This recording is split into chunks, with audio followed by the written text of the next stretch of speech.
नाही नाही, बघा, ते प्रवेश थांबावे म्हणून मी काय ते माझं मत व्यक्त केलं नाही. मी भारतीय जनता पक्षाचा बुरखा फाडण्याचा प्रयत्न केला. तुम्हाला गंमत सांगतो की नाशिकला काय गुन्हा घडला. नाशिकला असा गुन्हा घडला, एक व्यक्ती आहे, त्या व्यक्तीनं सातत्यानं शिवसेनेचे स्थानिक नेते, प्रमुख नेत्यांवर, समाज माध्यमांवर गरळ ओकण्याचा प्रयत्न करत होते. पोलीस त्या संदर्भात दखल घेत नव्हते. अनेक तक्रारी झाल्या.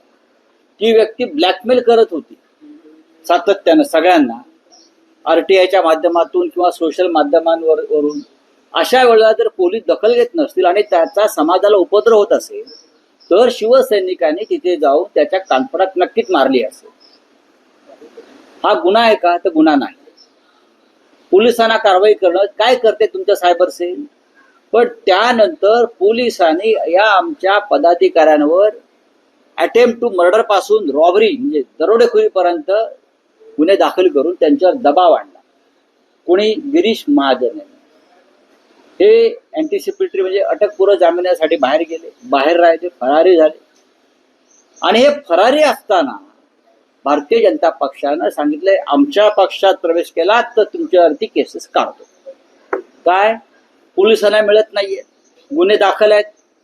आणि गिरीश महाजन आणि त्यांची सगळी टोळी नाशिकची, बागुल, राजवाडे वगैरे लोकांना सांगतायत पक्षात प्रवेश केला तर आम्ही गुन्हे मागे घेऊ आणि मंत्र्यांच्या बंगल्यावर पोहोचतात. बरोबर आहे. आता मी दुसरं उदाहरण सांगतो. काल पुण्यामध्ये असंच एक प्रकरण घडलं. मनसेच्या कार्यकर्त्यांनी राज ठाकरे यांच्या संदर्भात समाज माध्यमावर अशाच प्रकारे काही चुकीचं मत व्यक्त करणाऱ्या सोमण नावाच्या व्यक्तीला घरात घुसून मारहाण केली. गुन्हा तोच आहे ना. गुन्हा वेगळा आहे का? पोलिसांनी तिथे गुन्हाच घेतला नाही. मग नाशिकचा कायदा वेगळा आणि पुण्यातला कायदा वेगळा. हा काय प्रकार? शिवसैनिकांच्या बाबतीत कायदा वेगळा आहे का? तुम्ही नाशिकमध्ये एक वेगळ्या कायद्याने काम करताय आणि पुण्यामध्ये तशीच घटना, त्याच्यापेक्षा गंभीर घटना घडली. त्याच पद्धतीनं तिथे कारवाई नाही. पोलिसांनी तडजोडीने प्रकरण मिटवलं.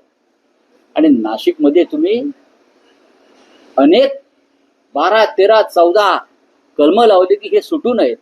आणि पुन्हा त्यांच्यावर मकोका लावण्यासाठी प्रयत्न पोलीस आयुक्त संदीप कर्णिक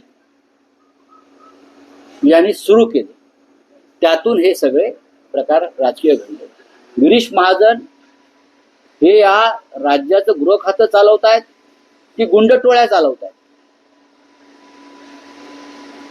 बागुल आणि राजवाडे काल प्रवेश घ्यायला गेले तेव्हा त्यांच्यावर गुन्हे होते आणि ते फरारीच होते. मी जेव्हा हा ट्विट केलं आणि प्रधानमंत्र्यांपासून अमित शहा पर्यंत मी त्याचं टॅग केल्यावरती तिथून विचारणा झाली काय चाललंय.